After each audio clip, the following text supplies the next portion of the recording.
I will be interviewing this morning Eva Evans, retired from the Lansing School District, who served as Deputy Superintendent for Instruction, her most recent job, and before that Assistant Superintendent for Planning. Eva came to Lansing more than 40 years ago and has been most of her career with the Lansing School District in a variety of, but these two positions have been her prime job there.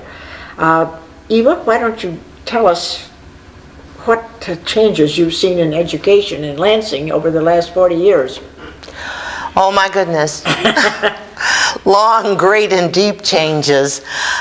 First of all, in the last 40 years, I think unions have played a greater role in education, both good and bad. Good for teachers who deserved some protection under the law, and sometimes in the face of possibly the citizenry who serve education. But I have seen great changes in instructional procedure. I've seen Michigan State University take an active interest in the way teachers are trained so that they have understood that perhaps in urban communities, teacher training needed to take on just a shade different role. I've gone through research on the way teachers teach in classrooms to see if what they are doing is thoughtful and useful. So there have been lots and lots of changes. There was a time when educator types thought that they could make the classroom quote unquote teacher proof and learn. What does that mean? It meant that children went to boxes of programmed information, selected a piece, went to their desk, completed it, returned it to the box, and someone corrected it. But we learned over time that the science, there is a science in education as well as an art in education. It required a living, breathing adult in a classroom because, after all, school is a teacher in a room with children. Everything else supports that activity. And sometimes we get to thinking that the superintendent or the person or whomever is the important person. That's not true. Teaching and learning are a teacher in a room with kids. And so we've gone through cycles, but we learned it. What memories do you have of the integration in the Lansing area and the busing? Well, I have very, very vivid memories of it. When I came to Lansing, the school district had completed the process of desegregating its junior and senior high schools, even though it caused some consternation in this community. What year were we talking about? That was in the early 60s, 65, 66, 67. Mm-hmm. They then began the process of desegregating the elementary schools, which caused even greater consternation in the greater Lansing community. As a matter of fact, Lansing went through groups who formed themselves as anti-desegregation groups.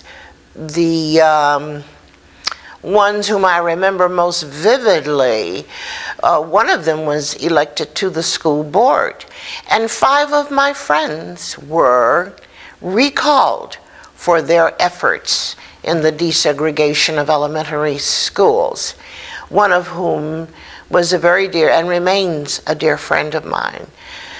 I remember that Lansing decided that it would not go the way of some communities in Michigan, that Lansing had responsible people who would not burn buses, who would not lie down in the street to protest school desegregation.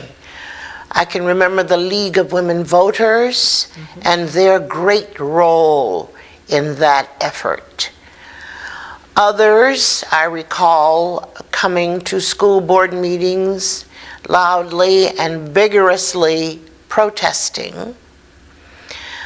I recall some of them grew to be supporters when they were elected themselves to the school board to learn that children are children.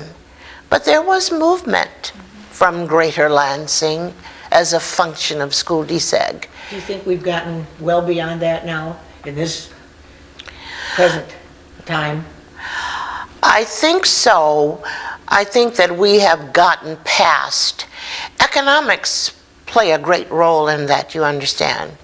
People who were economically able to do so moved out of Greater Lansing. People who were not economically able to do so remained here. But I think now that the places to where they moved have subsequently become more integrated. And so their children play together, stay together, and whatever. But they see themselves as equal types. The history of the United States in that regard is a very interesting one that we all know. Right. Well, there's more to what you've been interested in here in Lansing than the schools, which that has been the major one.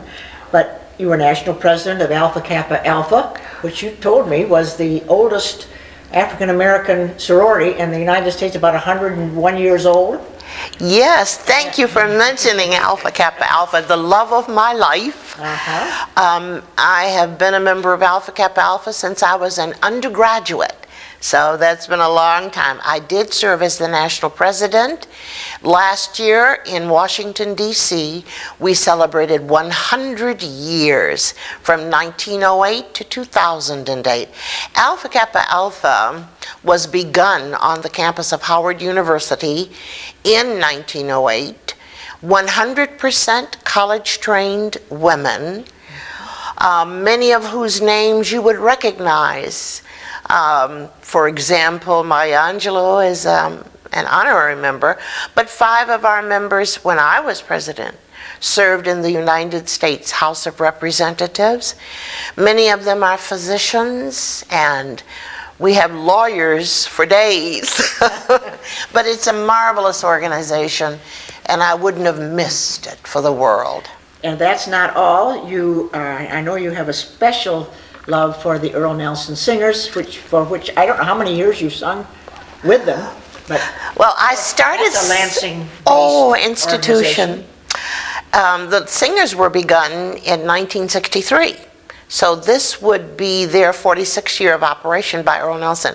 When I came to Lansing, a friend of mine took me to a concert one day, and I was just enthralled. Some of the songs I had heard, but many I did not know, but I know they moved me. And so I said, well, who is that group? And it was the Nelson Singers. So in 1967 or 68, I auditioned and was accepted into the group. And then I sang for maybe 5 years, and I got so busy in my life with this and that and the other community activity that I wasn't able to do so. So 30 plus years later, I have returned to the Nelson Singers. And that's only one of your many volunteer activities, I know. Right, so. And I expect maybe our time is about lapsed here for this interview, but thank you very much for sharing your memories of Lansing and education here and other things that we were a big part of. But thank you, it was my pleasure.